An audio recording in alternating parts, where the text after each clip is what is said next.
반갑습니다. 인문학 카운슬러 권영민입니다. 4차 산업혁명 시대에는 인문학이 경쟁력입니다. 반고흐에게 배우는 인생 공부 시작합니다. 일반적으로 사랑을 다음과 같이 구분하곤 합니다. 첫째, 에로스, 연인을 향한 사랑. 둘째, 아가페, 자기희생적, 무조건적 사랑으로 기독교의 신적인 사랑. 셋째, 스트로게, 가족과 혈통에 대한 사랑. 넷째, 필레오, 친구 간의 사랑으로 수평적이고 헌신적인 우애. 위의 4가지 사랑의 개념 이외에도 많이 있습니다만 이번에는 4가지 사랑만 소개합니다. 반고흐에게 사랑은 학문적이고 지식적인 사랑에서 머무는 게 아니라 삶의 원천으로, 그리고 삶의 빛과 소금으로 작용했습니다. 그는 사람 그 자체로 이해하고 포용하고 사랑하려고 노력했습니다. 반고흐의 사랑은 현학적이고 지식에 머문 사랑이 아니라 끊임없는 유대감을 형성하고 늘 함께 삶을 공유하며 노력했습니다. 반고흐는 동생 테오에게 다음과 같은 편지를 남겼습니다. 내가 후회하는 일이 한 가지 있다. 그 전에 나는 한동안 신비적이고 신학적인 몽상에 미혹당해 나 자신 안에 너무 깊이 빠져 있었다. 시간이 흐르면서 나는 거기서 벗어났다. 아침에 깨어났을 때 나는 혼자가 아니라 어스름한 빛 속에서 나와 같이 사는 사람을 바라본다. 1886년 2월 28일 새벽, 동생 테오의 반대가 예상되는데도 무작정 파리로 이사를 하게 됩니다. 파리는 몇 번 방문한 적이 있었고 파리는 한때 구필 화랑 파리 지점에서 일한 적이 있기에 익숙한 곳이기도 합니다.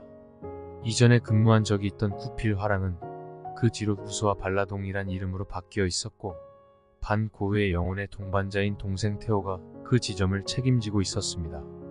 파리는 당시 런던 다음으로 큰 도시였습니다. 반고흐가 파리에 온 목적은 미술 교육에 대한 갈증이 있었는데 당시 성공한 화가인 페르낭 코르몽을 비롯해서 21세 청년인 툴루즈 로트렉과 교류하기도 했고 깊은 우정을 나누었던 에밀 베르나르도 만나게 되면서 자신의 화풍을 완성하려고 노력을 합니다.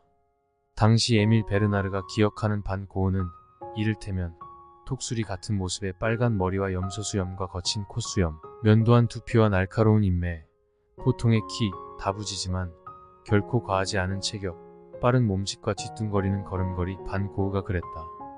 언제나 파이프나 캔버스나 파나 또는 스케치를 들고 다녔다. 로 기억했습니다.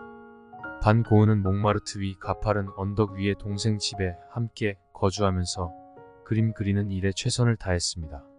새로운 각오를 다지기 위해 자화상도 이 시기에 그렸습니다만 경제적으로 힘들었던 반고흐는 작품이 팔리지 않아서 고민을 거듭하고 있었습니다.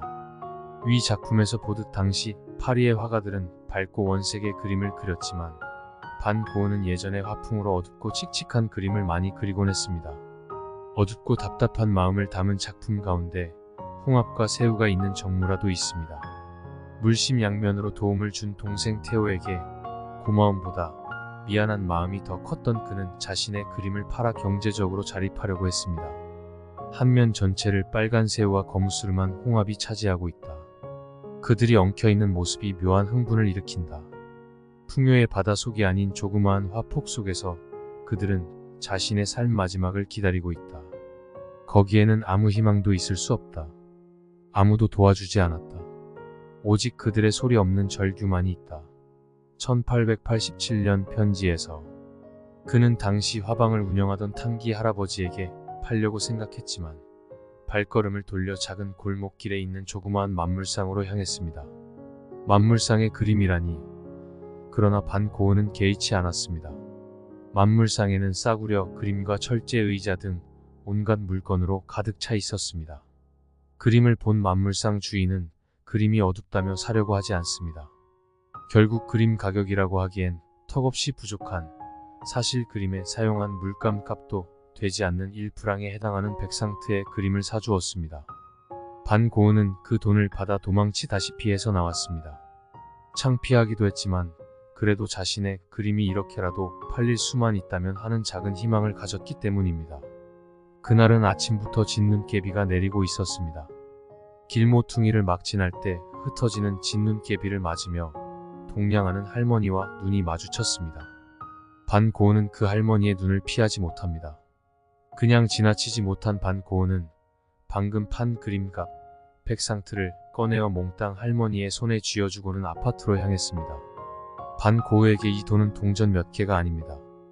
그에게는 희망의 불씨와도 같은 그림값입니다. 그런 희망의 동전 모두를 아낌없이 주고 그는 다시 그림을 그리기 시작합니다. 그림 속 새우와 홍합은 희망이 없음을 나타내지만 좌절하지 않았습니다. 다시 시작하면 되기 때문입니다. 그런 희망의 동전 모두를 아낌없이 주고 반 고은은 다시 그림을 그리기 시작합니다. 희망은 강한 용기이고 새로운 의지이다. 독일의 종교개혁가 마르틴 루터의 말처럼 희망을 품고 목적을 세워 꿈을 향해 다시. 이번 강의는 여기까지입니다. 본 강의는 강의 현장에서 체험한 많은 경험을 바탕으로 많은 분들과 나누고 공유한 내용을 중심으로 구성했습니다. 이번 영상이 도움이 되셨다면 구독과 좋아요를 눌러주세요. 다음 영상으로 돌아오겠습니다.